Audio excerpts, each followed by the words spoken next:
Want to know why? Ask how.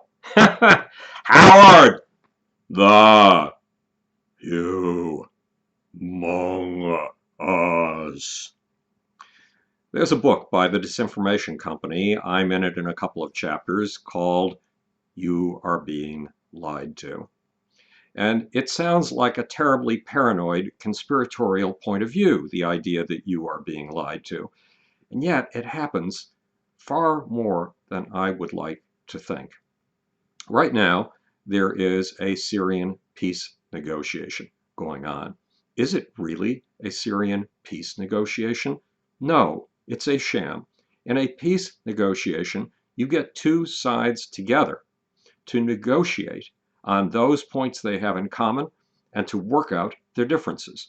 But the Syrian peace negotiation going on in Geneva right now is based on a premise. It's based on the Geneva Declaration, which all of the signatories, all of those who attend this peace conference, are supposed to sign. And what does this declaration say? It's a declaration for Bashar Assad, the tyrannical and ferociously murderous ruler of Syria. It's a declaration of surrender. It says that he will leave the government. It says that he will leave the government to his adversaries, to the people on the other side of the debate. Now, if I brought you into a so-called negotiation and you were up against somebody who wanted to take all of your money, and I required that you sign away all of your money before you ever showed up at the negotiation, would you consider this a negotiation? Well, the Syrians have seen the benefit of using a public PR platform like this so-called negotiation, despite the Geneva Declaration, and they haven't signed the Geneva Declaration. Who's on the other side of the room? Today, for the first time, the Syrians have been put in the same room as their adversaries. That is, Bashar Assad's people have been put in the same room as the people who are fighting Bashar Assad's people. The people on the other side of the room from Bashar Assad's people are supposedly the resistance. They are supposedly the rebels, but they're not. They are not representatives of the people who are actually fighting in Syria against Bashar Assad. They are people who have lived outside of Syria but are pretending to have some control over what goes on in Syria. They have none. Is this a negotiation? If the people on the other side of the table have absolutely no power to affect what's going on, to stop the killing, no, it's not a negotiation. It's a sham. But fortunately, Lakhdar Brahimi, who is the United Nations negotiator, is taking advantage of this sham. He's taking advantage of it to get the pseudo-representatives of the Syrian opposition to make concessions and to get the Syrian government, on the basis of those concessions, to make its own concessions. Why? He wants to get humanitarian aid to the people of Syria. There are people caught in between the crossfire of these two groups, the rebels and Bashar Assad's government, who've been driven out of their homes. Their homes have been turned to rubble, who've been left without food, who Bashar Assad is deliberately starving so that he can starve out the rebels in their territory, so he can clear their territory of people he feels might be enemies of his. Brahimi is working very hard to get both sides to say they will allow in humanitarian aid. Meanwhile, there is a larger truth that you and I are not being told. It's a truth I've discussed before in Howard the Humongous episodes. The war in Syria is not a rebellion. The war in Syria is not about a bunch of people who took to the streets looking for democracy and when they couldn't find it, took up arms. The war in Syria is a proxy war. It is a proxy war between Saudi Arabia and Iran. Iran has counted Syria as one of its basic allies. The Russians feel that they have an alliance that is every bit the equivalent of our NATO. Their alliance consists of the Chinese, the Russians, and the Iranians, plus the Syrians. Iran is using Syria. Why? Because it wants to dominate the entire Middle East. That scares the fucking shit out of the Saudis, because the Arabs have dominated the Middle East.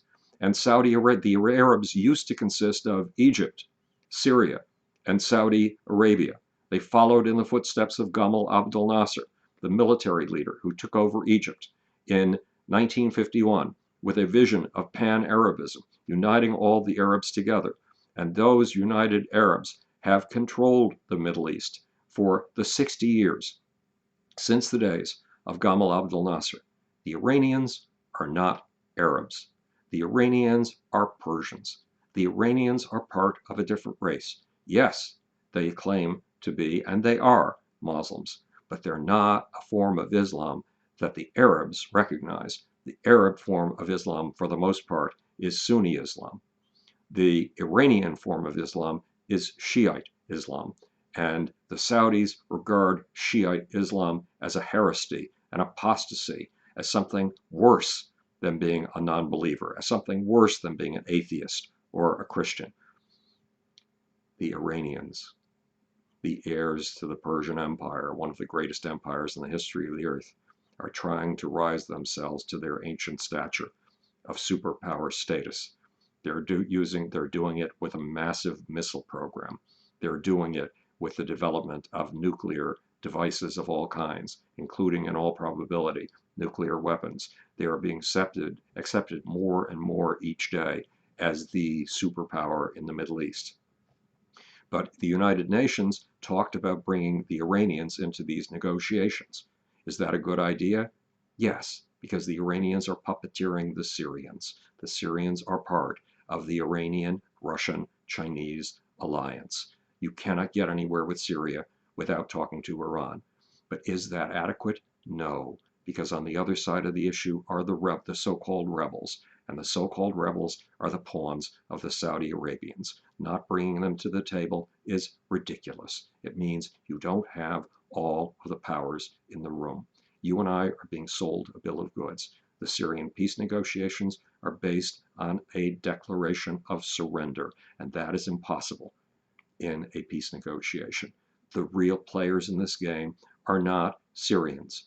They are Iranians, and they are Saudis.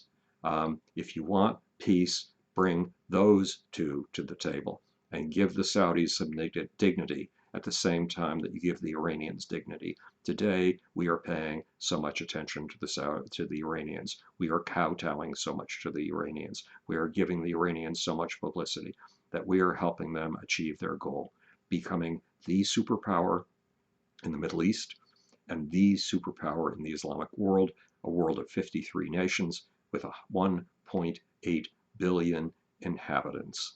That's more than all of the inhabitants of the United States and China combined. It is time to stop. You are being lied to. It is time for the press to tell us the truth. There's a major, great game between Saudi Arabia and Iran taking place in the Middle East, and it's your right to know about it.